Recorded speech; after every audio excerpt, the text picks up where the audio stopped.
Niyazwana noJob. But faka ni mic kahle phela ke isoqala umcimbi.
distinguished guests, friends and family, academics, welcome.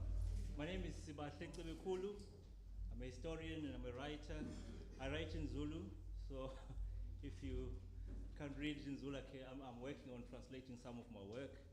And I've converted some of the poems that are found here because they're so valuable to English. Hopefully it will help to understand what's in those ancient poems. It is my pleasure to be here today. Today we gather to explore an important aspect of our shared history through a lecture that will undoubtedly inspire and inform all of us. The lecture itself honors Dr. Campbell's immense contribution to the preservation of South Africa's rich heritage, and we are privileged to continue that legacy here today. What excited me when I was invited to come and facilitate was the fact that the person who's going to be giving the lecture is Dr. Mayers. So how I know him is I met a lady. Her surname is Bigger. She showed me a picture of her grandmother. She was in her 80s or 90s. And I said, I have to interview her. Because now, in my reading history and researching, I came across Alexander Bigger. I don't know if the Biggers are here. Yeah. Came across Alexander Bigger. And I was so interested because the English from Durban moved to Zululand to attack when King Dingaan was moving to attack the Boers. So that's where the name Alexander Bigger appears. And they also obviously met with the Injaguna regiments of Uganda, which was led by Prince Mbande there. So I was interested, and the lady said, no, my grandmother's memory is not good, but the person that can help you is Dr. Mayers. And when I phoned the man and I spoke to him, wow, what a wealth of knowledge I found from him. But anyway, without further ado, let me introduce an academic, Dr. Roshni Partha, the portfolio head of special collections at Library Services, who will introduce our guest, and we shall welcome you to this evening.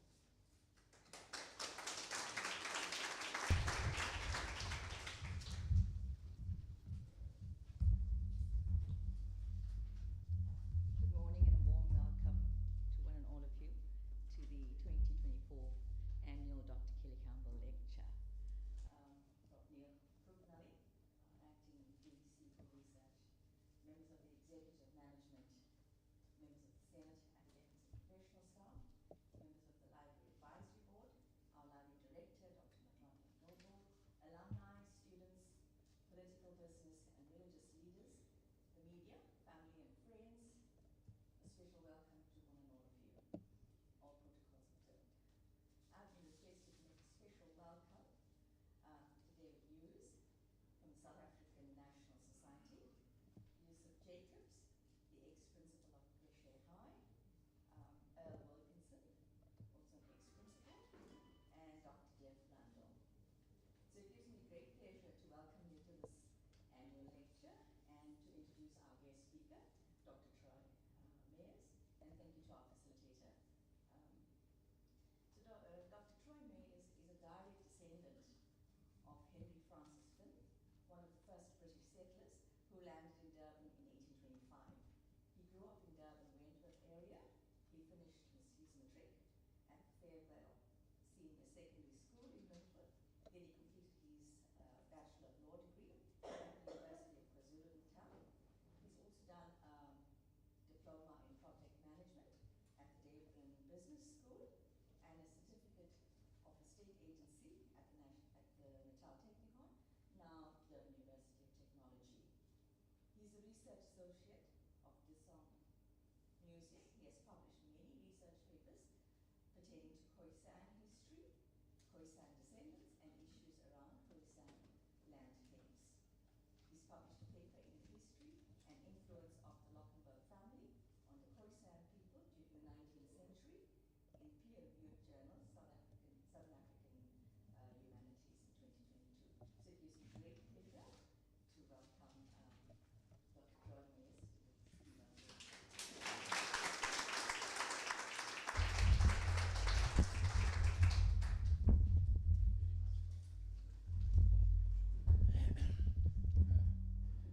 Sorry guys, you gonna come inside? Guys at the door. Is there somebody there? Hi guys, welcome. Okay. Just to make a, can you guys hear me? Okay, good, yeah. Just a bit overwhelmed with the attendance. Thank you very much for coming. I just want to point out, Brian, that it's very treacherous being a renditionary, if I could add lib, within the so-called colored community and presenting facts or facts that can be proven about history because it's a contentious matter of ascension and what people would like to hear, right?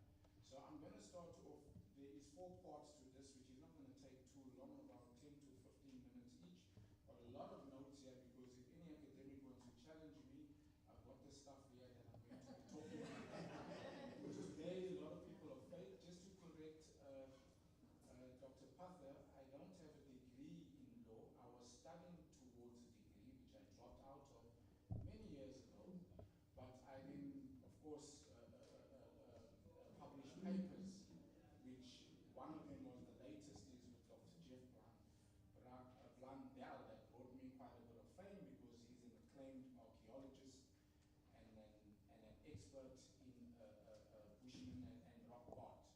So that's my claim to piggyback off him, but we also in the process of publishing another paper called Eastern Sand, which maybe he'll speak about as a discussion. So at the moment, I just want to give a lot of emphasis to the Fynn claim, which we know Henry Francis Fynn. Zenzo, I am a direct descendant of the original Henry Francis Fynn who came from Ireland or Cork or wherever he came from. But I'm not particularly from Henry Francis Fynn, the guy that made Shocker.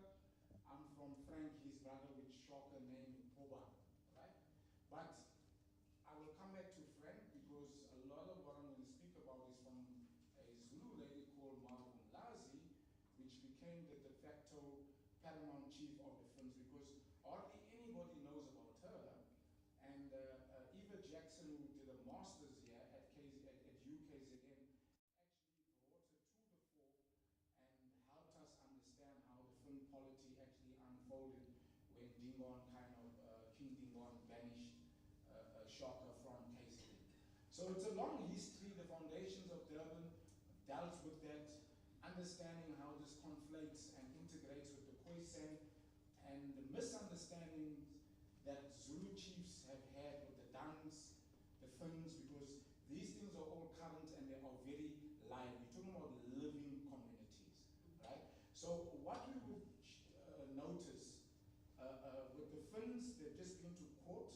Martin Fynn lodged a claim for the return of the title deeds, which was given by Queen Victoria in 1875, and the state has then acceded because of the anthropology report generated by 3 independent experts that, look, it was very clear that it's the Finns kind of property, but the dispute was then who gives Queen Victoria the authority to now, afford the Finns this land, in 1875.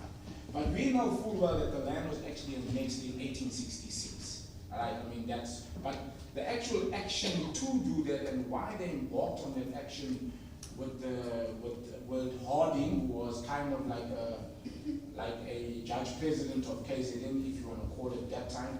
Him and Fynn actually went on to a foray into what we call no man's land. But Dr. Jeff will tell you that it was not no man's land, it was actually inhabited by certain Bushman bands or groups and whatever, quite a number of them. So what has helped me facilitate and understand in my mind is the very rigorous academics of old, like Professor J.P. Wright from UKZN, from Peter Mallisburg, who did a master's in 1968. Otherwise, I would have been none the wiser as to who the Lochenberg family is, where I actually come from.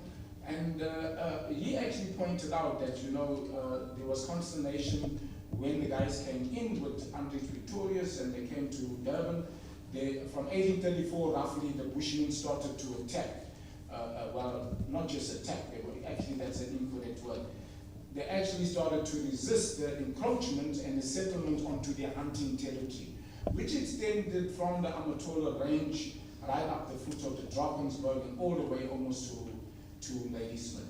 Why would that be so? Because wild animals run, and they run very fast. So obviously they had patterns, seasons, which they knew over millennia as to how this actually works. And now there comes, you know, of course, Andries Pretorius, and then with the Pine settlers later, and they disrupted that kind of flow of the animals and restricted their hunting. So what they did is that the next best option is to actually now look, these guys had fights with, kind of fracases and fights, if you want to call it that. And it's on the bigger, was actually part of it, where they divested the Zulu of cattle. I think the one number mentions 25,000. So the Bushmen look and they say, well, the cattle now is not so far anymore. And I mean, why are we eating wild game when we got tender, you know, grass-eating cattle? So they start to relieve these farmers of the cattle. And of course, if you understand that Andries Pretorius then leads an expedition against them because they attacked his farm in Edenvale in Pietermaritzburg. But understanding that all that territory was actually authentically Bushman territory, and today now, we got people who actually question, you know, where do colors actually emanate from? You know, there's a word used like Malau, and they just come, they're actually foreign to KZN. So what me and Jeff actually set out to prove is that there is a sector or section of colors that actually belong to the Khoisan, and yes, there are those who know white and black, and they are actually termed colors, but today, I mean, it's not the norm anymore, and it doesn't profit you anything to call yourself colored, so there's a huge movement towards kind of relabeling yourself Khoisan. Look, so what happens is that we find out that going back to no man's land is that there's a character called Hans Lochenberg who grew up in the homestead of Hinsa, King Hinsa of the Xhosas. His father was a captain under King Hinsa from early or late 1780s, 90s. And he actually grew up under Hinsa, and his father then died in an interaction with Kwabe, who was Shaka's uncle. And Shaka's uncle Kwabe actually fled south because after the assassination of Shaka by Dingon and Mabopa and others, he had to flee. I think he fled with quite a group of people. And of course, that time there was no phones or emails to understand why the man is fleeing. So Faku now, when he sees, well, they've got spies all the way up. I mean, they've got spies, so they relay the message that Kwabe, or they don't really maybe know his name, but there's a big flanks of Zulus approaching, and then he then informs Nicholas Lochenberg, who was hunting in the area for hippopotamus, and he had about 5 koi with him to go out and meet Kwabe. But obviously, Kwabe was a very fierce commander of Shaka. I mean, he was head of the regiments. So you're not talking about somebody that even if you're firing a rifle from him, turns and runs away. He looks at the rifle and he comes forward. But anyway, Nicholas shoots him in the thigh, and of course, he didn't understand at that stage that the Zulus actually attacked like that. So yeah, you're looking at the center or the head of the attack, but they actually have actually surrounded you, and they overwhelmed Nicholas. But Nicholas was very well respected by all the paramounts and the kings of the Xhosa, and he was kind of given, I wouldn't say free rein, but he was well armed. He had about 300 rifles, and he had like a group of about 300-400 Khoi soldiers that were actually with him. So any disputes, he would resolve it with the Amatembu or between those tribes. So his son enters the fray. Hans Lochenberg mobilizes the Imponavis, which is half Khoi, half kind of Xhosa or Pondo, and of course his son then, Faku, was obviously very afraid because in 1828, Henry Francis Fynn had attacked with Shaka, and he was afraid of these guys. So he mustered up the courage and they actually repelled that attack on the river of Mtamvuna. That then became the de facto border of Eastern Cape and KZN when it was surveyed later. So we've got descendants of that family sitting here today. There's Mark Lochenberg, there's Judy, there's Yvonne, and others. And Mr. Buke sitting there, and I can't mention every single person. But let's fast forward to 1922 now, or 1920. There's a commissioner from the administration leading questions, the Lochenberg. Now, as I said to you now, there's a question that arises is how did the Lochenbergs get to there? Now, they need to justify how did they come to that area, because it's right on the border of KZN, right? You actually got to cross that border.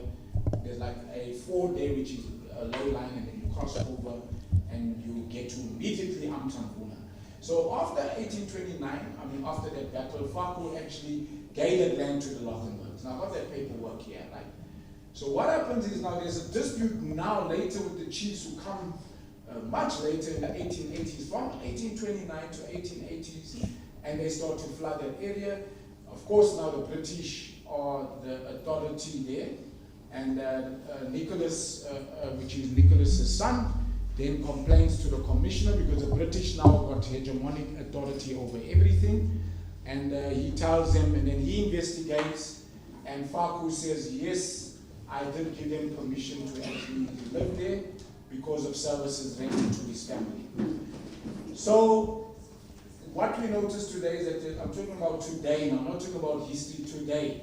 There's an effort by the Lochenbergs to kind of, not exert, which is a strong word because it's a few of them, but to reclaim their history. Right? Today, I'm talking about today. Mark and his group of families have built a house there, because when you look at that mission station, which was established in 1860, today is 160 years later, you can't even use the name of what that mission station was originally called. It was called Lochenberg Wesleyan Mission Society. So we are part of that process of actually reconciling with the Lochenbergs and the Faku Royal House. They were supposed to be here today. King Faku Sandile's the late king, he died about 2 years ago. His son was supposed to come up. Looks like he's on cold feet.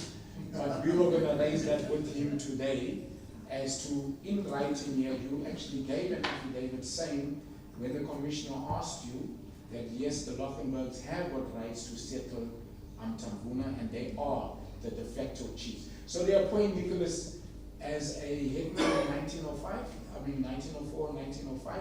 And then you find out in 1922, there comes a new commissioner, and guess what he's doing? He's asking you, okay, now where's the permission to occupy? Now there's a new set of rules, right? Times have changed. So he gets communication from the House of Faku, which is a massive paramount. They kind of over 3 or 4 million people, maybe more, saying that I'm corroborating and confirming for you that this is, I have from generations prior, I have assented to the Lochenberg staying there.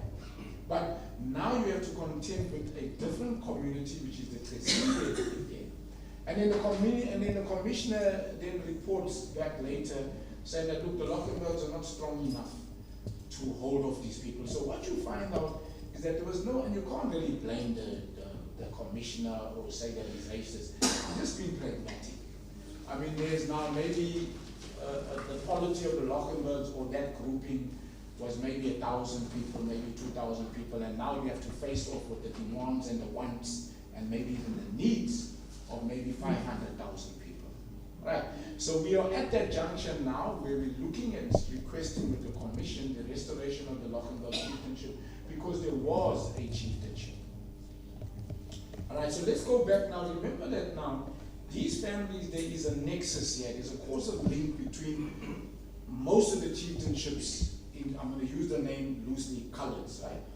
So the Lochenberg family kind of seem to form the base or the basis of these families. So if you go to the Fynn chieftainship, Willem Lochenberg, which was Hans's brother, he was a London missionary appointed catechist. He was responsible for converting Faku's household to Christianity. and of course educating his kids. So he, in 1866, No Man's Land, or Alfred County, I mean those of us that know where it is, and No Man's Land, where the Campbell then came in, he was very part of the process in 1850. Because of Hans's doings, he was charged, he was taken to court, he was found not guilty. But from that time onwards, they drew a map and they said, okay, we're going to annex this area, but we're putting you in charge that if the Bushmen take anything from the white farmers or the settler farmers or whatever, you're going to be held personally responsible for this. So he actually communicated to them saying, you know, I've got no authority over those people, talking about the Bushmen. You know, they are on their own volition and they've been there for quite some time, and you're actually being unfair to hold me responsible for them trying to, you know, like blocking what they're trying to do and their depredations against your system and whatever. But of course, I mean, he went into negotiations with the missionaries there. Shrewsbury was there.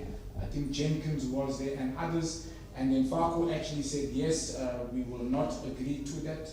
And Willem was very, very vocal in actually asking him not to agree.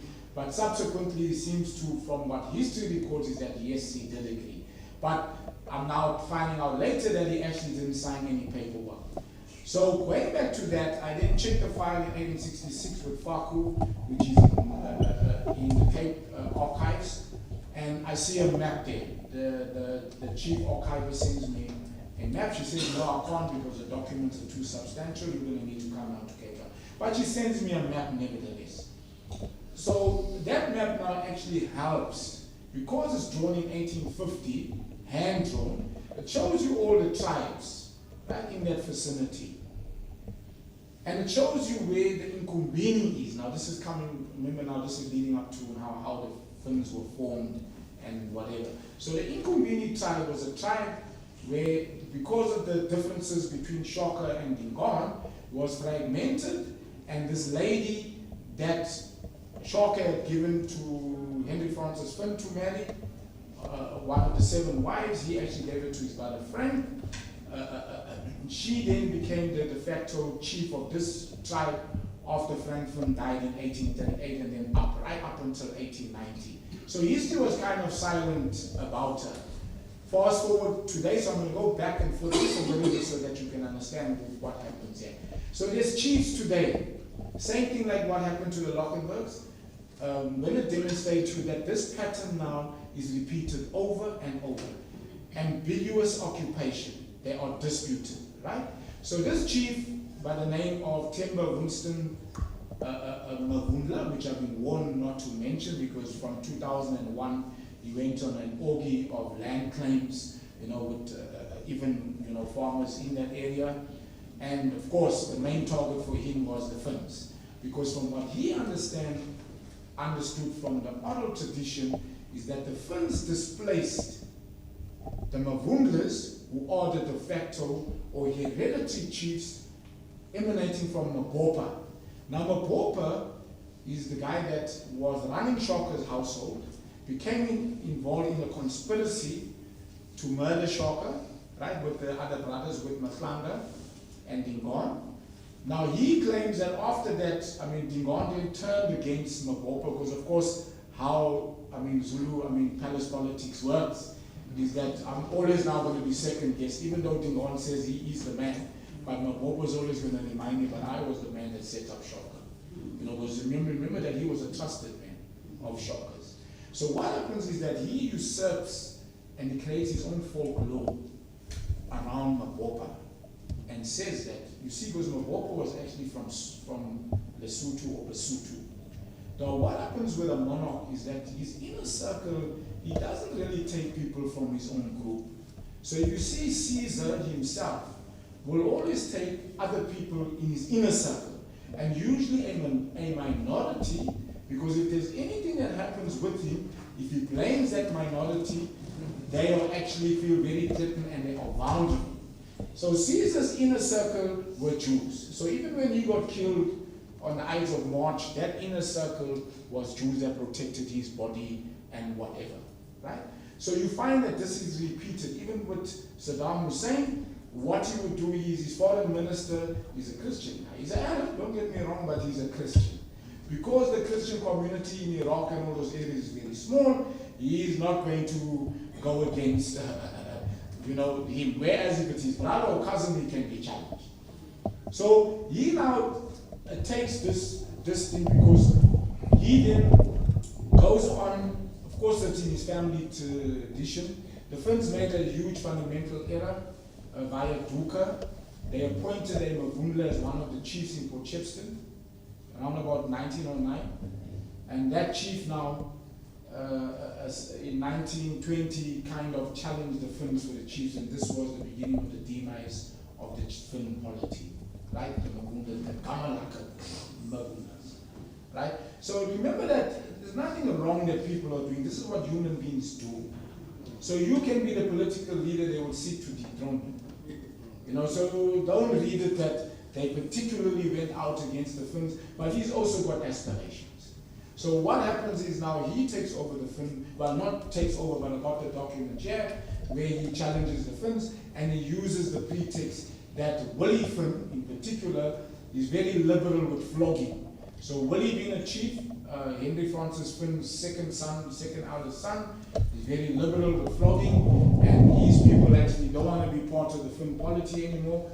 They want to keep the name Inzimbini because the two tribes that the Finns had was the Inzimbini, which was the men of steel, and the other one was the locusts, which was the Inkumbini. So what happened is then they take, now what happens in all these cases, remember, the British are now in charge, or the colonial authorities, and them being pragmatists, they look at the political situation and they weigh it up, and they say again, the Finns are, they're small, yes, they do have customary succession, but we don't want to have an issue with these guys, constantly fomenting problems and raising issues with the Finns. So they have a meeting in Parliament in the Union of South Africa because all these decisions are taken. So these ministers that Agocha is from Parliament in Cape Town. They make a decision saying that, okay, we're going to split the tribe into two. Those chiefs that are aligned to the Finns will remain with the Finns, and that's where John's grandfather, John sitting there, he's a direct descendant of Henry Francis Fynn. So Willie Fynn, Percy took over with the Nzimbini, but there were chiefs that were very loyal to the Finns. So those chiefs then came up with a petition, and then in that minute, it goes to Parliament for the vote, and that parliamentary committee actually turned down Percy's petition to actually consolidate all the Nzimbini tribes. Remember the Nzimbini starting from 1810, and the Finns were actually sanctioned to head up. He handed that tribe to Henry Francis Fynn. So they had the authority and whatever. But with that sort of a fracas there and intrigues, they were kind of dislodged, or at least the tribe was halved. So let's follow on now. Now there's another tribe that arises called the KwaMakli. Right? Now the KwaMakli, a PhD was done at UKZN in 1922. 2022. 1922 is too far back. In this August institution. And I'm reading through there, and you won't believe it, they're all challenging the legitimacy of the Fynn chieftainship. Her story is she's from the KwaMakli tribe. Now, if you go and you see the layout now of where the tribes are and whatever, they kind of hold sway in a massive area there bordering the Amtamvuno River. Now, if I look at the map now, this is key to everything. Asking for that folder or that file on Faku, there's the hand-drawn map. It shows them on the other side of the Ingeli Mountains. Now that guy that drew the map, he never thought that one day this is going to be a bone of contention. He just drew the map. And it shows you Fordo, which Adam Kok had something to do with. And it shows that tribe, and guess what? There it shows the Inkumbini tribe. Exactly where they are today. The Finns are today. Exactly.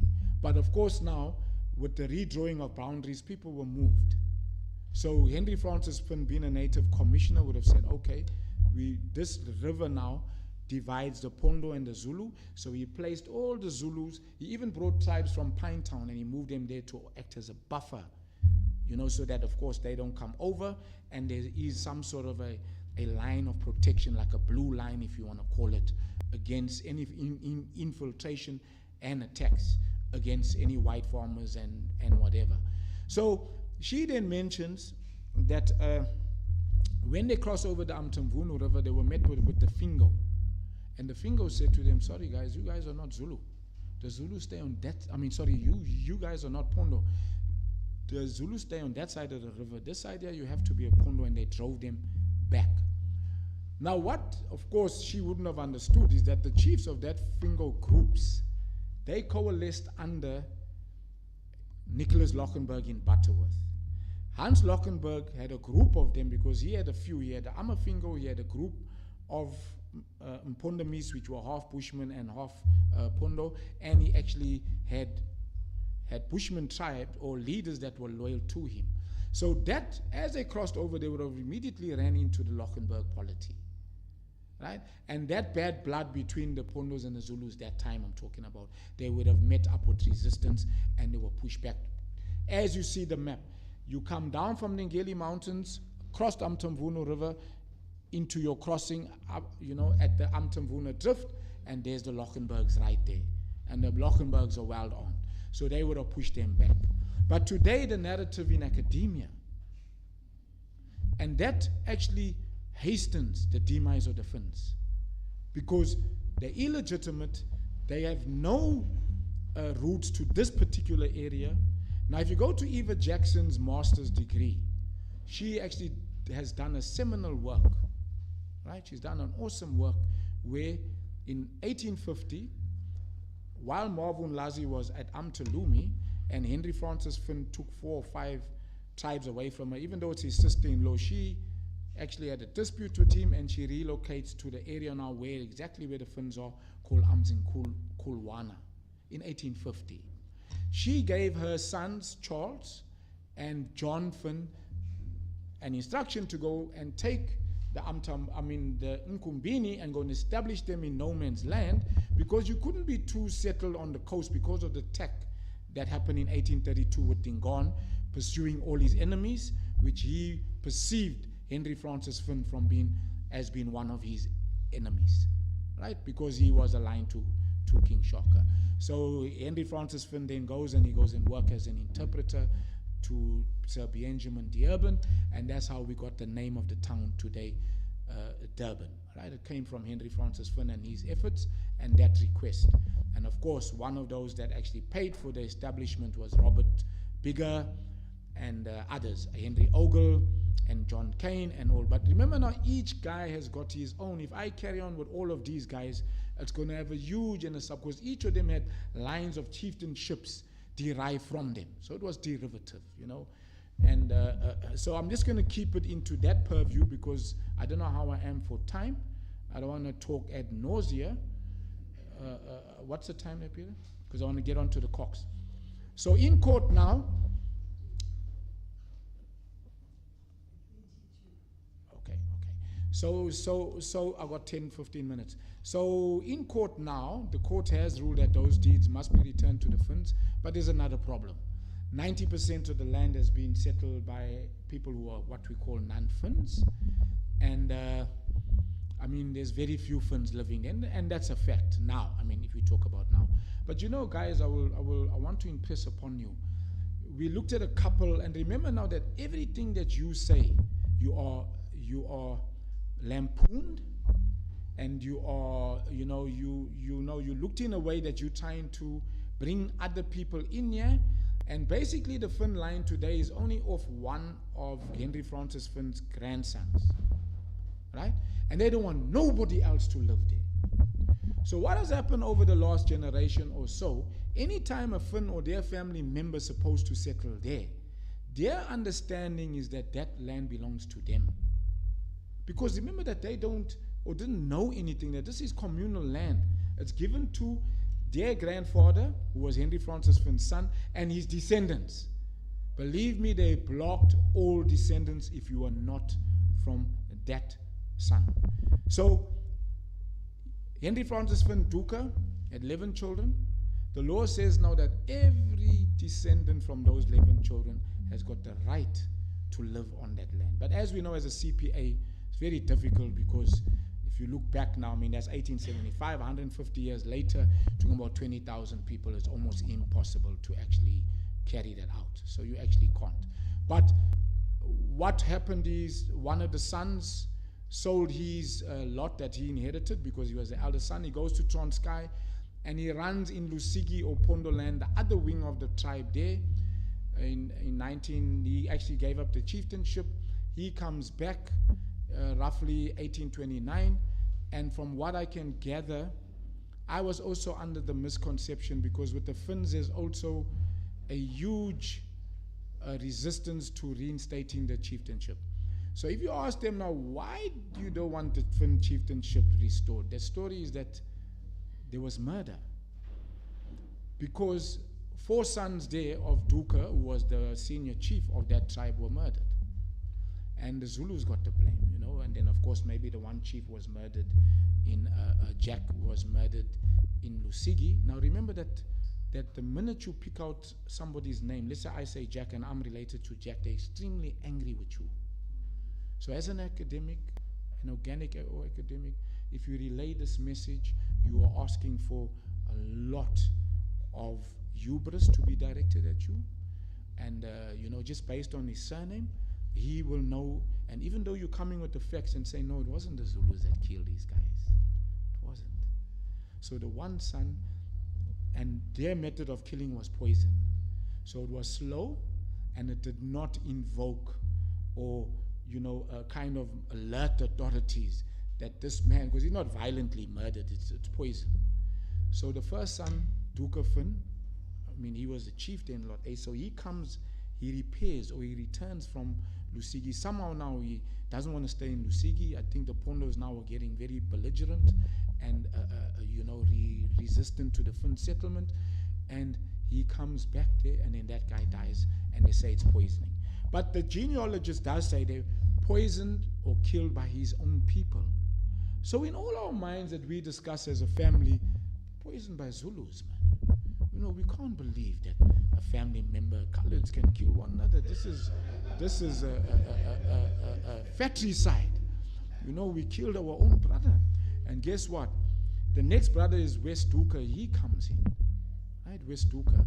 2 weeks, 3 weeks later now, he's found violently assaulted and murdered on the road. They had a get-together, and one evening. But if you look at what happens, this only happens when Bissett Fynn comes back. Right? And he was the senior brother. He's the eldest brother. So he's murdered. I mean, but now violently, you know, assaulted and terribly abused and whatever, physically. Then in 1841, he gets poisoned. Now I can see, you know what, there's a pattern that's emerging here. Because it's over the chieftainship, and already now, it's all over that, you know, when the guy is placed in leadership there, he commands the land in its entirety, and it's only for his family. So guys, there's no, you know, when you look at a real chieftainship, because today every colored or KwaZulu guy wants to be a chief. It's all nice being an organizational chief or an NGO or an NPO. In reality, it was anything but nice. So Ernest was the headman there. He had Zulus after him that wanted to kill him. And his problem with the native commissioner pointed out to him is that you actually don't own this land. I see you carrying on that nobody else can live here but you and your family. So guys, this is how this whole thing evolved, is that if the guy was an alpha male, he would brook no nonsense, he would push others out, and the whole polity would disintegrate. But whilst he was doing that, and maybe he had short-term benefits and authority, it left the gap open for another Mavundla to come in, Mabandla Mavundla. Mabandla and Sam Mavundla. In 1936, they were actually under the Inzimbini, but now they're living in an Inkumbini area. They get land in DF, which is one of the lots there. Because they're now not part of that clan, now that's how Zulus were at that time. I don't know if they're still like that now. They're very boundary orientated and chief orientated. So if you don't consider that chief, you can't just come and settle in that vicinity. You know, it's like what I noticed with a lion. If a lion has urinated and is a marked territory, any other male lion that maybe a female that they will allow, but if it's another male, he's going to be in huge problems. So there was a huge problem and a fight there with them. They call faction fighting, but in that area it was replete with faction fighting.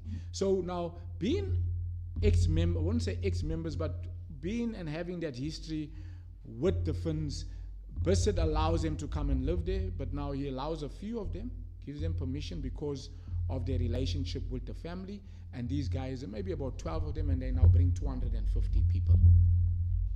Now they got a huge problem. Now to get them off there, you can't. So people think that today you can't just get somebody. If as long as he stays there for I think more than 24 or 48 hours, you cannot remove him from there. So they got the same problem. They go to the native commissioner. He says, no, you can't remove him. It's going to have to be a process to remove him. It means that and you know what I'm finding out is that they had human rights then, is that you couldn't remove him until you get him another farm. But the trouble started with the current, so it's 1940, 84 years, 85 years, the problem still persists today, 85 years later. So the state then, I'll call it the state then, loosely, the Union of South Africa, the Minister of Land Affairs is involved, the Minister of Native Affairs is involved to try and unravel this problem, and the Finns now are moribund. They cannot move anywhere for almost 20 years. They've got the land, but they can't do nothing with it. These people have taken up everything. They've set up things. Now, today in court, the researchers get a map, because kind of like digital mapping kind of started that time, where it's graphically shown. They're showing all the huts, and he presents it to court now. Is that, you know, in 1955, there's quite a lot of people living there, so the Finns are lying when they're saying that, you know, they only had sole hegemony over this territory. There were other people living here. And he's not wrong. But unbeknown to the researchers today, if you look at that report and what's the facts,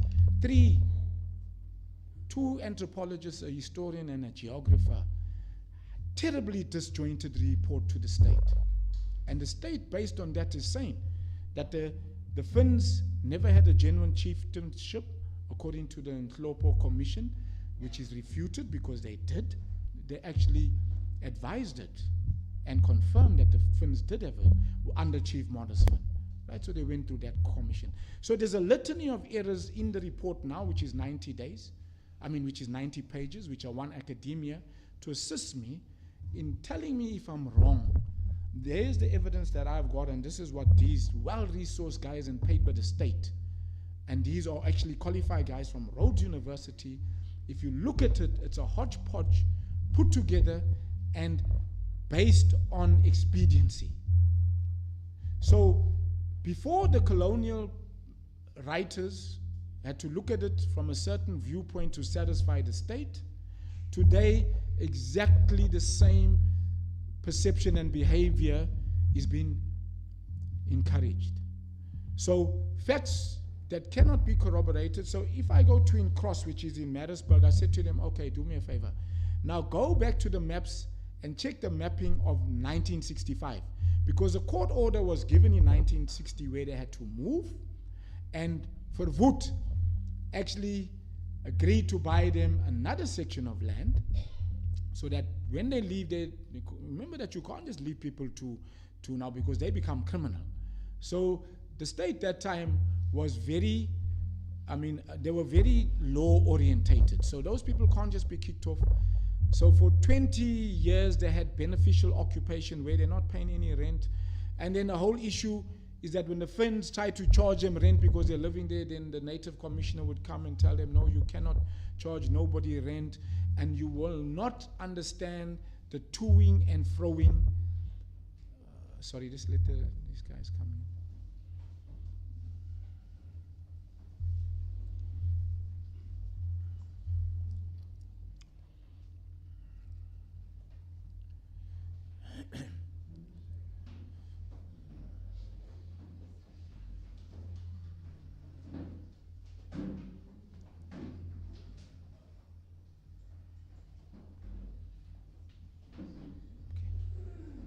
That's went with time. So you won't understand the fictitious nature of these interactions.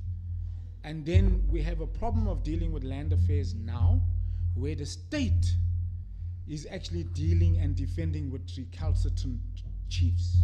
They're defending the chief. Now what they don't understand, talking about the state advocate and the state attorney, is that in the archives that I got, the Mavundlas, in their investigations, because now the lawyers are involved, the Finns had to get an advocate at their cost. And the argument is this is land held in trust for the Finns, but there's a South Africa, was the Natal Native Trust, it's now South African Native Trust. Now the argument legally is who must actually take responsibility for removing these people? Is it the Finns that must take legal action, or must the trust take legal action? Because the trust is kind of overall in charge, and they are like, what can I call it, like the managers of the estate on behalf of the Finns. Because what the state would do, Queen Victoria would give you the title deeds, but you wouldn't get it physically. So you don't have it. So all this time the Finns in theory hold the land and it's theirs, but they don't have title deeds. So anytime somebody or any misdemeanor happens there, the Finns go and complain to the police. They say, no, but where's the title deeds? The police are asking you now. There's a guy cutting down wood. You go to the police, many curses. The man says, yeah, but you don't have title deeds. Then the chief now starts selling off land. He sells it. He takes upon himself Finland, and he tells people, just go and settle there. These people, he never thought that today, 2 months ago, that a ruling would now come out where it actually says, and which is going to lead to his demise. Because if you go back to his actual statement to the Human Science Research Council in 2011, because now the Human Science Research Council was given 7 million rand under Dr. Greg Houston and some other academics. And now I had to go to Dr. Greg and ask him, but excuse me, Doc, I see here in your papers you actually confirming the chieftainship of the Mavundlas based on spurious assertions at his place, at his home. You know Greg very well. It's not Greg's problem, he only interviewed him. Based on that, they then ratified these chieftainships. I said, yeah, but in the court papers in 1942 or something, his grandfather says that they actually, Duke Fynn brought them from Amzinto to this area. In here, he's saying that he's been here from almost time immemorial, from Mabopa, and Mabopa died here. Now Mabopa is a royal, because he comes from the house of Shaka. Now the Finns are from the house of Shaka in terms of intermarriage, and they got given the authority to be chiefs and everything else. Today they've been questioned. And there's this guy who was a servant in his household, he's headman in his household and managed it, that killed him. Now he makes up a very, if you read the story, it's very interesting. Mabopa came here, but he hid because he didn't want Dong. From Zululand, Dingon will send men for you. So he hid his very nice cover story and whatever. But he forgets that now, 1830 to 1940, this is 90 years, 110 years later. The actual evidence is that they were brought from Amzinto by the Finns. So that is what now brought the Finns to a situation today where there's a misconception that the Zulus killed the leadership of the Finns off for the chieftainship and the land, which is not true. Now, I asked the guy, that one of the historians, I phoned him up, he didn't want to talk to me now. I said, look, you're at court now. He says, Troy, look, there's a lot of political interference in this matter. Because that guy that you're talking about is a big politician, and they don't want to alienate constituencies. The Finns are kind of very minuscule and small, and these guys are actually a massive voting bloc. So the current chief is also very influential politically, right? He doesn't subscribe to the ANC anymore. He's now with the new party. But these are considerations, and even one of the other relatives said, Troy, please don't get us involved because the guy will kill us. Now, it's all very well for us to talk from a podium and in circles of academia. The situation on the ground, guys, you can get killed for this, right? So Dan Dunn, where's Chris Dunn? Chris knows, Chris is from the Dunn, and I'll talk about geopolitics now. Chris knows Dan Dunn went to Zwelithini in 1972 when he was inaugurated or coronated as the king, repaired those relationships, and then the chiefs subsequently just, kind of whittle down whatever you kind of set up with the king. It seems like the king's got a lot of authority only when he's dealing with the state. When it comes on the ground, you will be surprised. It's very ineffective. And him too as well. Easy for me to suggest, he doesn't want to alienate constituencies. That chief lays a complaint in the councils because they also belong to, chief councils and whatever. That will get those chiefs against the king. So what happens here is now Mavundla today, they went and see him at his house, they interviewed him, they interviewed me as an expert witness and 1-2 others and a couple of other people. And he tells them, no, the Finns, we were here before the Finns, and now it comes back to who settled there first. Now just to explain to you that the Finns kind of settled there in 1838 because the map confirms that. It doesn't show him there or his tribe. This is in 1850, it doesn't show them. So today now where we're sitting, and I want to wrap up on the Finns, there's so much, but time doesn't allow. So today in the court now, I must respond to a 90-page anthropology report, which they do debunk the Inkloper Commission assertion by the state, and he tenders an affidavit, all right, asserting that, and then on one of the other lots, he gets an affidavit from a resident living today that says, no, our tribe has been here for a long time. So I phoned him up, Basil, before this thing goes legal, and I now call you out on this, these 2 affidavits do not hold any legality or currency. Am I correct in terms of information? How did you include them in this anthropology report? He says, no, Troy, they don't have any basis, and I've got it on my cell phone. He says, no, cannot be confirmed. But we were also under pressure by politicians to kind of lend balance to the situation, because what Chief Mavundla is taking comfort in is that they will use the Land Restitution Act if the Finns try to eject them from here. But there was already a court order in 1960 to have his clan ejected from that land, right? But remember I said to you now, the differences and the squabbles between the Finns didn't allow them to get great numbers on the land. And these guys came in with various reasons. No title deeds in your hands. Yes, we heard it's yours. And even there, the state had to get the title deeds out of Pretoria and present it to him in the court case in the 1940s to say it is the Fynn land. But you won't believe the power that oral tradition has got over paperwork. Is that the guy can hear that in a meeting with an official. When he comes back to the people on the ground, he doesn't communicate that. Because there's no mere culpa here, and there's no telling you that I am wrong. Not in our culture. Now, I say that Coloureds and KwaZulu-Natal are black, they're African. Because guess what? They've got the same ethos. You cannot convince them either way, even in the face of evidence. So let's get on.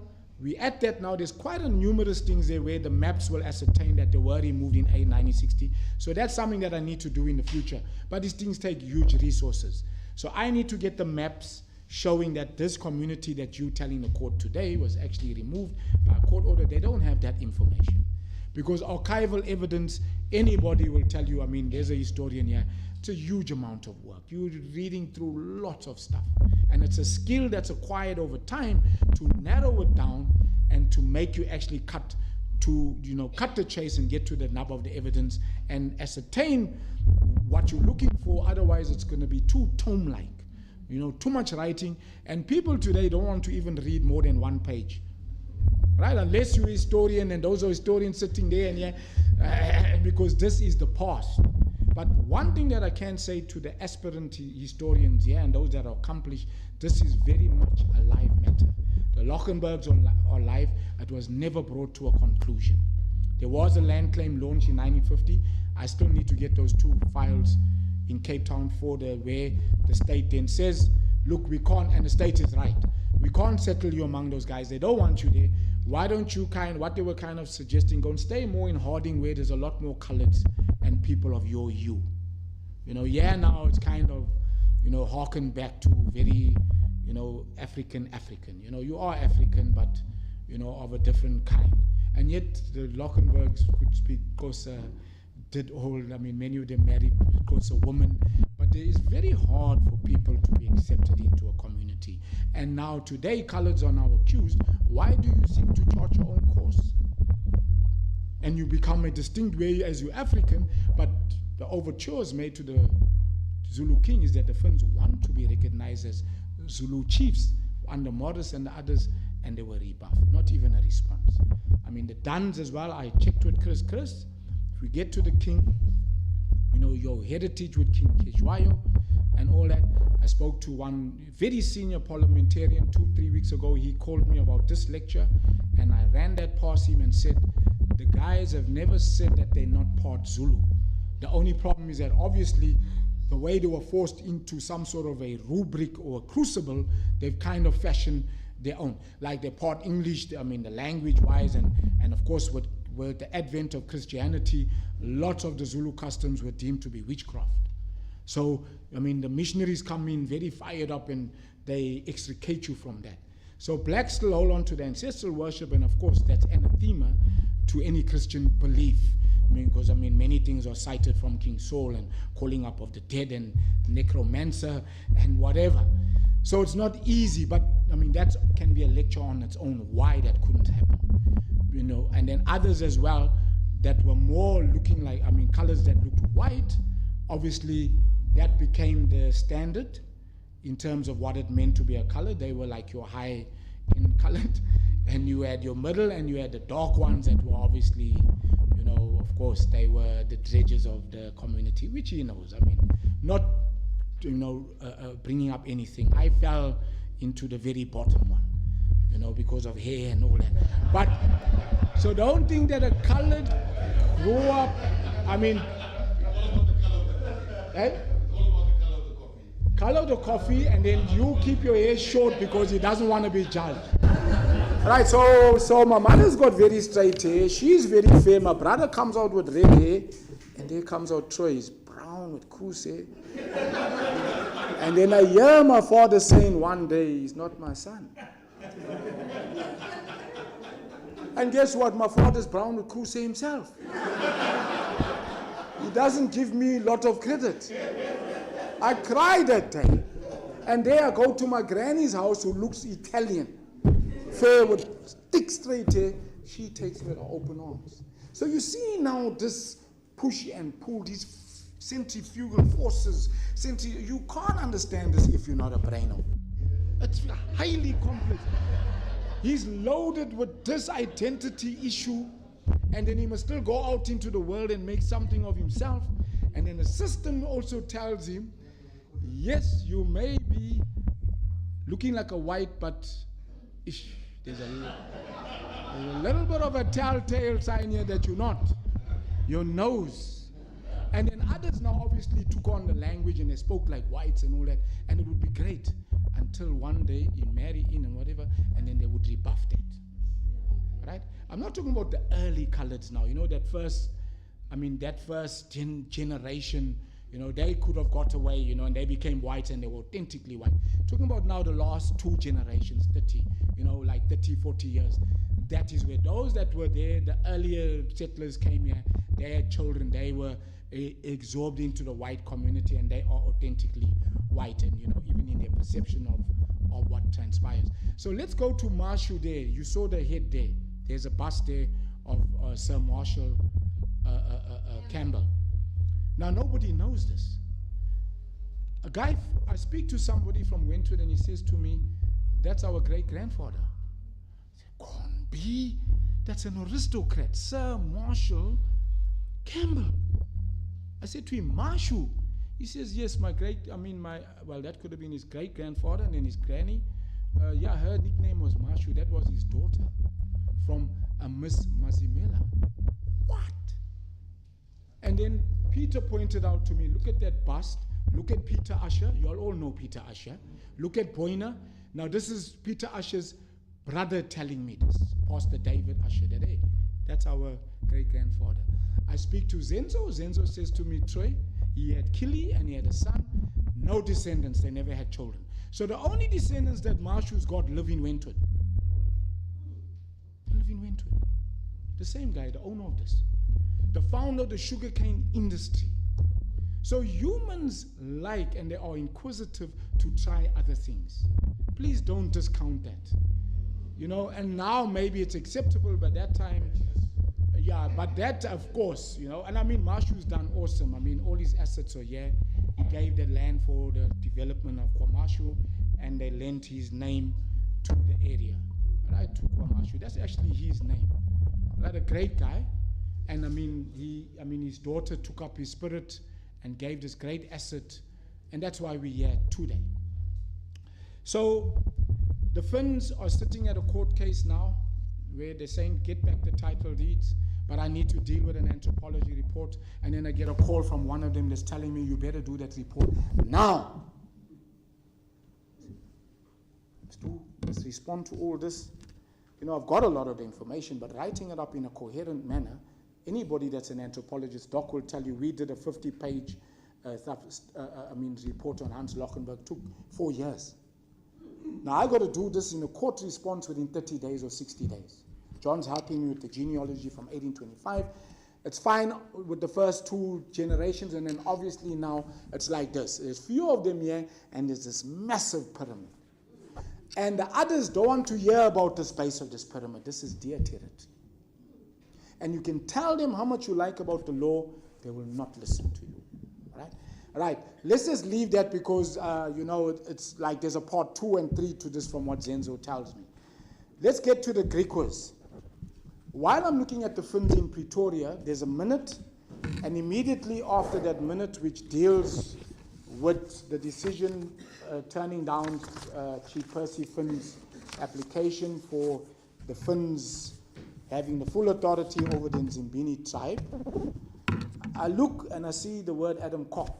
And these decisions were taken all on the 7th of February 1928. And this is minute number 96. And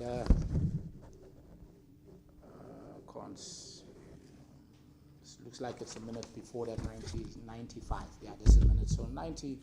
So I read through this while I'm there. Now the problem is I have to take this with my cell phone, but it's legible if I put my glasses on. So I'm reading through this and I said, my word, tells you here, the minute taken, this is now 1928. Land claims cutoff is 1913.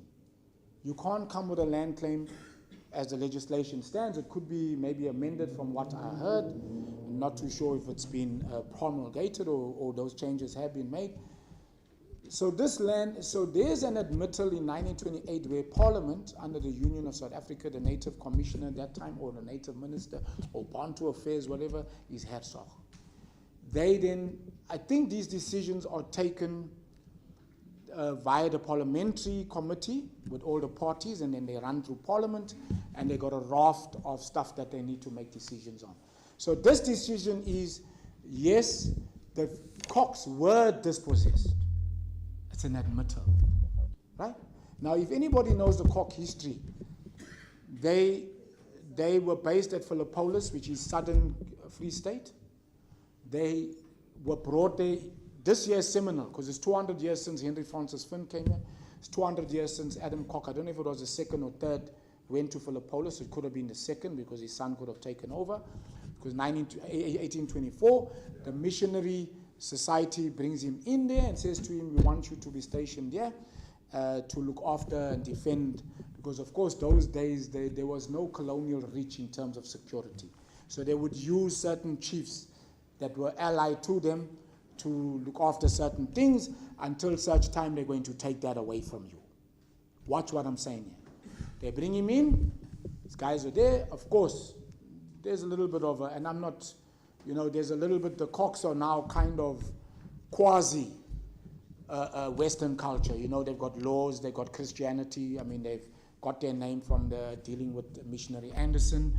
And of course, they're quite advanced now. They've got their own constitution.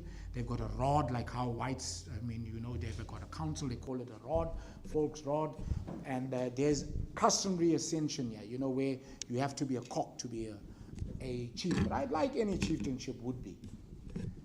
So, a little bit of upheaval there, and of course, the Koks kind of show their dominance, and they become the de facto polity there. Although Adam Kok sends communiques when they try to interfere with him, he does send them a communique saying that this is land that was settled by the Bushmen. They ask him to do a survey or a census of how many people are living there, Korana, Bushmen, and whatever. He doesn't. But herein comes a problem. Now, the colonialists are, at that time, remember, you're not a colonialist now, Brian. Talking about that. I said, don't get it wrong, right? There's no, we were even worse than you guys. We killed each other.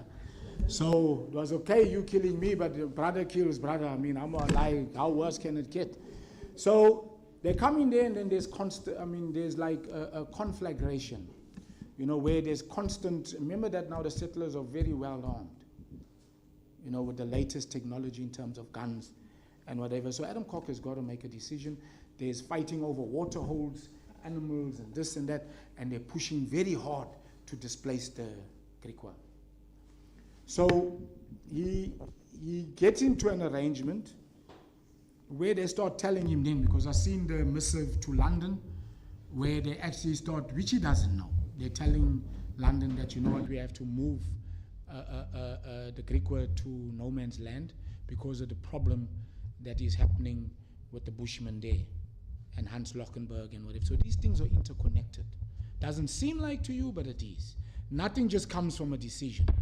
So they did the maps and the survey, as I said to you. So then they said, okay, very clever. We want you to sign leases. Peter pointed out to me that the one farm there is 3,000 hectares, one farm. And these are land that is the most fertile in today, if you understand it, the Free State, Southern Free State. There's 40 farms. Now you take 40 times 3,000 hectares. You're going to walk many days to get out of that area. It's like the width of the actual province, the southern part of it. It's almost the width of the southern part. So he signs the leases. But remember now, guys, you must also understand that the Dutch were very legal people and English. They were educated, or at least maybe not if all of them were educated, but the Heemraden and the commissioners were guys from Oxford and whatever. They had legalities and they used Roman Dutch law. And of course, now they're going to an indigenous people and explaining to them, okay, guys, we're going to pay you rent for this for 40 years, for these 40 farms. And you're going now to remove, move you here, move you there, but eventually you're moving to Kokstad, where Kokstad is now. And then they actually drew maps and they called it East Griqualand. So the man sees the map, he says, these people are legal, and I got it in my possession. He takes it, and they do the lease agreements. And guess what, guys? The money doesn't come. Or it comes in drips and drabs. Now Adam Kok has got an advisor. He's got two advisors. He's got Andrew Lafleur, and he's got Hendricks. Andrew Lafleur's father was a white Lafleur, and his mother was a Madagascan slave.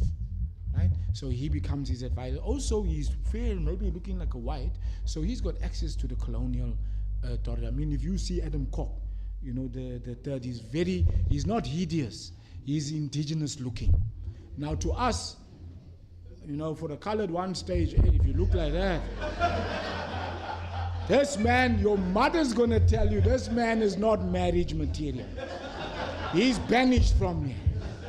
But you know something?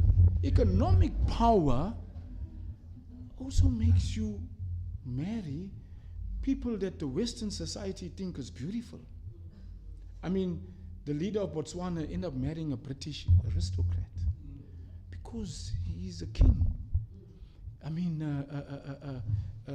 King Dinizulu had an affair with Kalenzo's daughter that loved him intimately. That's a Bishop Kalenzo of the Anglican Church.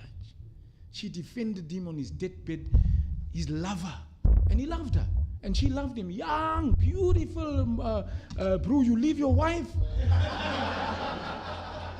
So what I'm saying here now is, if you look at the Kok dynasty now later, there's a white element to it because of the intermarriage. Now these white-looking coloreds now want to marry the daughters because there's access to resources.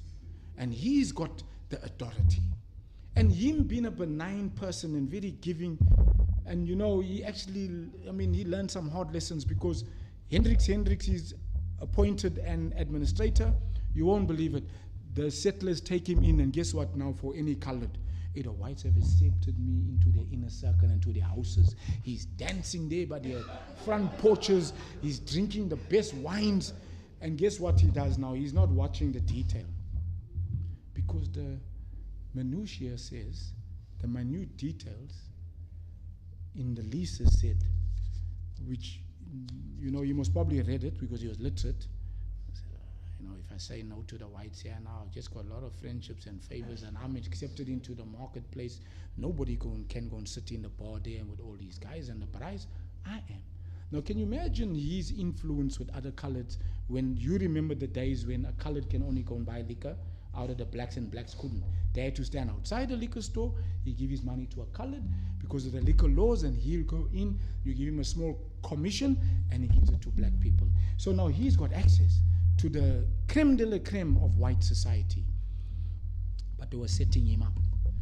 So there's a clause there that said, if you don't pay for any improvements on these farms after the 40-year tenureship or the lease, the farm will resort to us holus bolus. Now today, if you look at to Roman Dutch law, that's not allowed. Because you would have evaluated what that improvement was. Maybe you only built a homestead. Okay? So I would have said, okay, we're giving you notice, it's 2 years' time. Finish up what you're doing, and you quantify how much do I owe you in terms of the house if I'm going to take it over, or I'm going to extend the lease.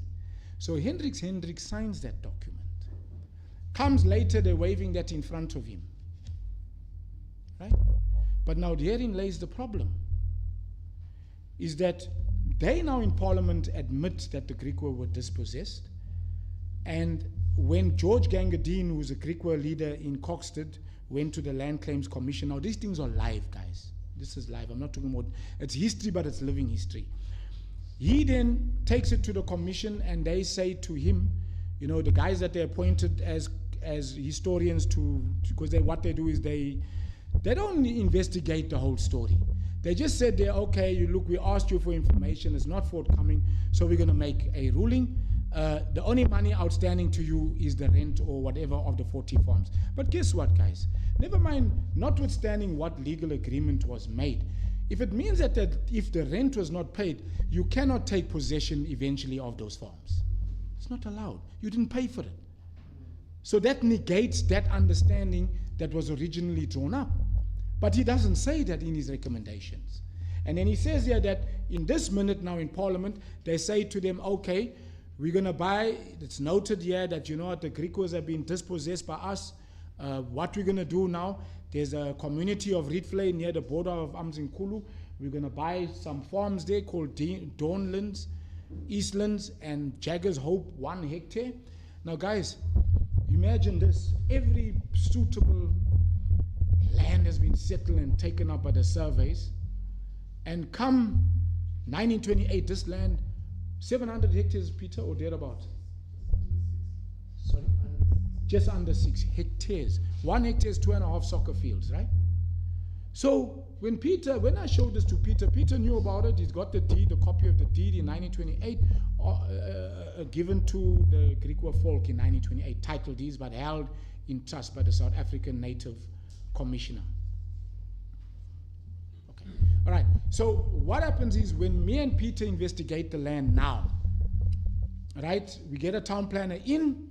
He thought we're talking about the left-hand side of the main arterial road running through the property. And he termed it, this is goat country, right? Because they gave you the barren, unsettleable land, if I can use that English term. And the one on the right, so I was buoyant and saying, hey, Peter, we can get 15, 20,000, yeah, and then we're going to sit with the town planner down in town, and he says, guys, the one across the road is even worse. I said, why? He says it's craggy, and in our parlance, it is called monkey territory. So what it means is for you to traverse across the land or to climb up those hills, you need to be a monkey, because a monkey can walk on a line. So Peter will tell you it is a mess, that land needs to be returned to the government. But what is nice though, it does confirm that the Griqua claims can go back prior to 1913. So that's the same thing for the Finns, and that's a common thread that runs. Right, Peter? So I'm going to leave that there because I've been given 10 more minutes. The Dunn claim, which everybody knows about, the evidence is here, right? I'm going to wrap that up very quickly. John Dunn is made a chief by Kejwayo. But remember King Kejwayo, he gives him wives, part of his family and whatever. So, Chris, and a lot of these guys now are related to the royal families of the Zulu and Xhosa and whatever. And he then appoints about 7 chiefs from his own, well, headman, I would say, because he's the chief. And today, guys, you won't believe it. I'm going to wrap this up quickly, Chris, because it's still going to be part of a further investigation from my understanding. These chiefs today say that the Dunns have never been chiefs here. Now, there's the record showing. There's an honors degree done where the university graduate says that what happens here in 1895, they move very quickly. When John Dunn dies, they just immediately uplifted those headmen to chief status, and they kind of effectively ended the succession of John Dunn. So John Dunn's son, Henry John Dunn, obviously militated against that and said no. I mean, he rebelled against that. He made a claim, said no, I want to continue with the Dunn chieftainship, and I've got support from a couple of chiefs. But if you see his understanding and the way he narrates it here, he doesn't think so, because those guys that were now made chiefs are not going to want to be demoted now, because all their territory now, they made chiefs, their authorities in their own rights. And look, human nature is quite right. You know, guys made a chief, now how do you tell him that you're no more the chief? But he says in 1908, the commissioner told him, you better stop agitating for this, you're causing trouble, and it's not going to be looked upon kindly. So he then says to the commissioner, I will take this to the king in London, this complaint, this petition. He actually petitions. But he ends it off here in 1908. So while I'm looking through it, because obviously I check, I see, no, man, there's a file that says from 1908, Chris, to 1911, the saga still continued. Now that is what I need to look at to see how those decisions, and what's very nice, we must thank the Dutch and the English. They were very efficient in administration and recording stuff. And I mean, if we didn't have those records, guys, we would be in a quandary today. Today you can blame this and that, but they came and they put in order. And today, if we can take that platform set for us and kind of use that standard, then we'll understand where we need to get to meet the standard of these people 100 years ago. Because they were extremely, they took a piece of land, even the land given to the chief, they want to know what's the return. There's an agricultural officer that comes in and says, guys, there's no laziness here. There's a thing called a hut tax. You better pay the £2, means you must put this. All they're doing to you, my friend, each head must pay £2. That means that you're going to start working. If not, you're out. So they had a system in place. And then that would go to the treasury, and that would be used to build infrastructure like roads and whatever. That was paid by the chieftainships. If you look at the blue books and see the account, how much actually came in, it was a massive amount, right? So today I was going to touch on, so Chris, that's where it stands today, is that I will set out to disprove that the Dunns were authentic chiefs, and those same chiefs second guessing the Dunns today were actually appointed by the Dunns. So very similar to the Finns. If you do a dichotomy or a comparison, a comparative analysis, very similar in terms of the situation. And even the chief librarian here actually pointed out is that the Dunns and Finns would appoint a chief, and then he would turn around later, subsequent generations, and says, you're not a chief. So coming back to the Koks, the brother-in-law married into, and this is 5 minutes, marries into the family called Cecil Lefleur, who today sits at the apex position of the Koks. After Adam Kok III dies in an accident, Peter says it wasn't, it was an assassination. But if I'm going to go by the record, he died by accident, traveling from Umzimkhulu back to Kokstad. And there was a kind of like a vacuum, but Adam Mays Kok, according to the record. Now wasn't clear who actually took over, because at his graveside, Adam Etta Kok, his cousin, says there won't be no more chiefs. It appears as though that line did continue, even though it was 3 years, because the Greek were rebelled against the British, and there was a fight there, and a lot of the Greek leadership was actually killed. The British put it down brutally. One thing, do not underestimate the US, the British. They put down rebellions very quickly, because they want a message to go out to the rest that this will not be proved. There's a man shaking his head, he knows. Right, there's no long negotiations here. The commissioner goes to Cape Town, the issue, the field cornet comes out. They are a martial people, they're military orientated. They look at the topography of that area, all that is already surveyed, and the commanders come in and they kind of eradicated quite a lot of the leadership there. But this guy comes in 1880s, after the death of now the top leadership. He marries into the Kok family, misrepresents himself. Well, look now, in an indigenous setting, people understood that he also looked white-colored, so let him deal with the colonials, their mistake. While he's there, he reinvents his own chieftainship within the Kok dynasty and takes it over, and then says to the guys, listen, yeah, man, and he's a wagon builder, because remember now, you can't be a wagon builder if you're a colored. You can be working for the wagon builder white, but he was a wagon builder and a blacksmith. He's a highly skilled guy. So he's very influential. You know, he also agitates for the return of the 40-year money, which is a good thing. Peter said he's lucky that he actually didn't get his hands on it, because the man actually turned out to be a charlatan. He asked now all the Greek word to trek out with him to a place called Toes River in the Western Cape in Paul, and he gave them a long story which I can't get into. And he kind of, you know, he tells them that if you come here in this territory, there's diamonds, there's gold, in Paul. There's, you know, in that vicinity. Now remember that in Paul, the white farmers in 1920, 1970, already taken over everything that's worth anything. You know, it's not left, there's no stone unturned, because it's efficient administration. You know, if they're telling you there's land available, that's land that can't be used. Those people moved 170 horses with them down to that area from Kokstad. They sold up their farms, those rich ones and all that. He took all that money. They come there, in no time their horses are dead.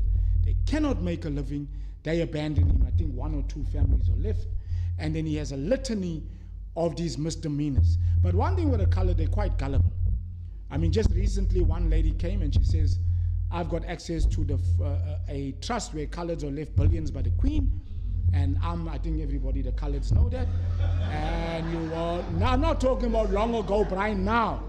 They're handing over money, hand over fist. The other one comes, he reads the certain act of the law, and it's talking about unfair discrimination based on race. He says, you know what, guys, you can all get 4.5 million because all coloreds have been disenfranchised, even though you can vote, and you haven't got access to BEE, and we can all get 4.5 million. And guess what he does? He riffles. I'm talking about now. You know him, right? And they all claim to be royalty. So she's a royal, he's a lion king of some fictitious tribe. Guys, our people believe these things. So this guy now does that. He was the forerunner. He says, I will create a Greek bank. Does a whole lot of things. And guess what? To being a true colored. Of course, these things don't work.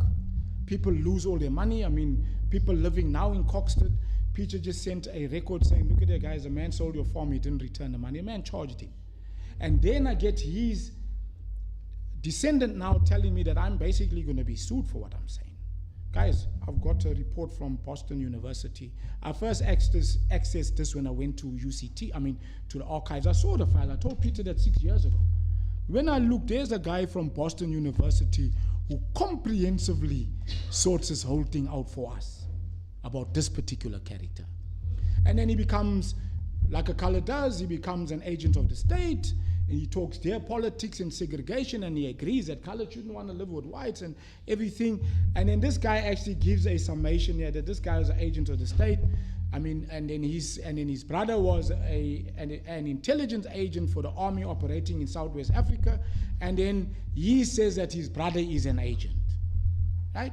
But if you look at all his language and whatever, it's quite, disparaging towards Griquas and blacks and whatever. He uses that word and whatever. But today, those are the people that are ruling or in charge of Griqua and of the KwaZulu-Natal nation. Because these people reinvent themselves. They reinvent narratives.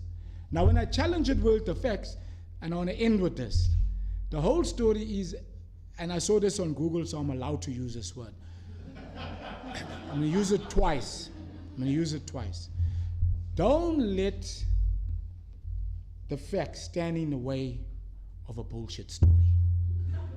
Right, so they don't want to deal with facts. You come with facts and say, no, but that's not the case. Like the one guy says, everybody in KZN, we all belong to the Nama tribe. I said, yeah, but where's the evidence for that? That tribe is in Namibia. He will not be moved. He will not be moved. So this is how our society is hardwired. Right? So he then notices that, you know what? And the other one is, bullshit will get you there, right? But it won't keep you there. Right? So that's the understanding, and I want you to take that home when you're dealing with me. I will not tolerate false narratives, and Peter knows. I mean, we've dealt extensively. Right? So we're still going to deal. I'm waiting for legal action. So at this, I'm facing vitriol because we're taking the academic approach. My co-author here will expand more. He's an academic. We've started off tenuously, but we're now, working very close together. And everything that I say must be corroborated. Trey, where's the evidence for this? What's your explanation? So he's like my supervisor, right? So he then, I don't know where he was going to, suddenly he saw a stone. This is his story now, because he's learned. Like the Roman Catholic Church. You're a Roman Catholic minister, and I'm not going to touch on the church, but like the church, all right, I'm not going to say like the church, like Emperor Constantine, when he was mobilizing the Roman and he had to get into a battle, he says suddenly at night he saw a vision of Christ in a huge fiery cross. And then he told all his soldiers, the Roman soldiers, put a cross on your shields. And 300-400 years prior to that, St. Paul and Peter got martyred there, as you know, right? So they fed that revolution, the Christian revolution and whatever. And guess what? The whole empire now took on Christianity. There's a Latin word that says when you become the legit something religio, that means illegal. So nobody else, no other faith is allowed here but Catholicism or Christianity. Right? So then he sees the same Lefleur, this leader, he sees a stone or a rock, Peter, and guess what that rock said to him? Spoke to him and said to him, "You're now called of God." He took a scripture that says, if you don't want to do the work, what Jesus says, I'll raise up the rocks and they will do whatever. So very cleverly, the rock said to me, and guess what he does, Brian, and it sets him up forever. He then opens up a church, and now everything that he says, because even I found out, I can be how rigorous and very on point with the facts. But if I don't come from the point of view of being a Christian or propagating the faith, anything that I said is in violation of the ethos of me not giving them the rights to speak.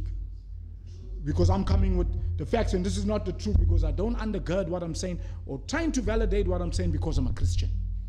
Now with them, every chief, all of them started with him. Is that now he's a Christian, and then this guy says there that, he claims with the state he's got 400 churches, and he actually says that it's 200 churches. So everything he did thereafter was a misconception and a lie, and it was embellished. And today, that's where we faced with as a KwaZulu-Natal and the Coloureds, is that we are very, very, incoherent and destroyed basically as a people. But if ever I speak to any one of them, and what's made it worse is even social media. The guy is powerful on Facebook and on WhatsApps, and there's nobody like him, and he's a massive chief. You've dealt with that. So today the Kok family is actually challenged by newcomers that the Koks are saying that they are the de facto family, and that's why after this we're going to have an election or a nomination of the Kok family to reintroduce the Kok line, but they're challenged by people who just suddenly come up with a headman that was appointed by the state in 1950s, And that guy was just made a headman, and today now that's a chieftainship, appointed by the state. And the law is asking you to prove that you actually, so the Griqua and the Koks are actually from a tribe that was aboriginal to the Cape Peninsula for millennia, right, for thousands of years. They came up now, they don't want to be under the authority of the Koks. So it's this battle now between the bloodlines, the correct history which I'm dealing with, and who the actual de facto leadership should be. Guys, so it is my Riyadh dealing with colored issues and chieftainships. It's not easy. I mean, this guy may not be a bloodline chief, but he feeds 700 people almost every second, third day. And you know, if I looked at him from my estimate, chiefs can be replicated even today. It has to be within the setting of today. But the bloodline must be with proven documents. When you talk about the senior chief position, they are all paramounts, right? And they do not use the word chief. It's paramount, and in some of them even go further. He becomes a senior paramount. And then they're all kings. And you won't believe it. Senior king. And when you find a man's following, guys, he's talking about 20 people, 15 people, and these are close friends and family. Guys, I just want to say thank you for listening to me. And I just want to end with this quickly. Is that there's a guy that felt that he's a great historian and a philosopher, and he's to go from town to town, I mean, to